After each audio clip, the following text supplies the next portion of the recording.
Hello, I'm Andrew Markle from Adrenaline Birding. Today I'm going to talk to you a little bit about what separates bird watching versus birding.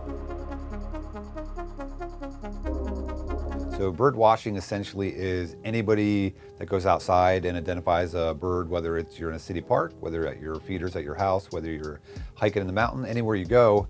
If you're just out kind of looking and identifying birds at kind of like a casual pace, you just have a leisure and a little bit of an understanding of what birds are around you, essentially for identification. And a lot of it goes toward bird feeders and things like that, just your familiarization, just your general familiarization with bird watching is simply just that, just giving a basic ID to what you're seeing. So I would say birding is taking it to the next level. So birding is essentially where it almost becomes a little bit more competitive. There's a competitive aspect to it. A lot of people these days like kind of get into listing. So in my opinion, birding is when not only can you identify things visually at your bird feeders and everything, but you put in the time, whether it's listening to tapes. I know personally I've listened to tapes for thousands of hours, whether it was going to and from work. I just listened on the computer at home, and I would get DVDs or CDs back in the day and just listen and listen and listen. So birding is where I'm able to go out into nature and not only physically identify what I'm seeing, essentially you can identify everything audibly. And that is so important for me, as 80% of what I'm observing in nature with birds, it's audible. I'm hearing it. So if there's a particular bird I want to track down and physically see, then you can just go toward that direction and go try to see it. Obviously people make mistakes. You get a quick glimpse of something, you see something that might have been an issue with shading, or you just didn't see everything, and I mean it happens, but that's essentially what birding is. It's trying to identify everything you're seeing and hearing as opposed to just kind of watching it. But essentially birding evolved when people started keeping track of what they were seeing, and it's almost like each year you want to see a little bit more, each month you want to see a little bit more depending on what's coming through your area. Birding became, like I said, competitive with listing. They started having big days where people want to go see how many birds they can see in a big day.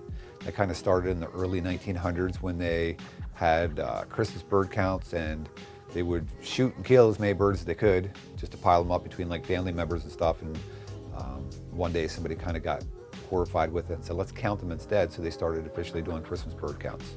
I need to scratch my eye. I'm gonna take a grip. It's just so bad. That's awesome. So the Christmas bird counts, essentially people got aghast at all the horrible piles of birds laying around. So they started counting them. They got together, I think it was somewhere between like 15 and 20 different states and a couple Canadian provinces, got together one year and just counted all the birds during a certain day around Christmas time. And from there, Christmas bird counts kind of evolved into this day. There's still a huge thing that happened globally. So again, birding started with listing and people kind of keeping track and doing big days, and then people started doing big years. And inadvertently that was done by Roger Tory Peterson and James Fisher when they did you can see the documentary on it. There's a book on it called Wild America. They went from, I think, Maine the whole way down to Florida, across to Texas and up the West Coast, and eventually made it to Alaska, looking at a couple million murres on an island up in Alaska. So at the bottom of that book, there was a footnote with Roger Tory Peterson's bird species that he saw during the year. I think it was like 535, somewhere in the 500s.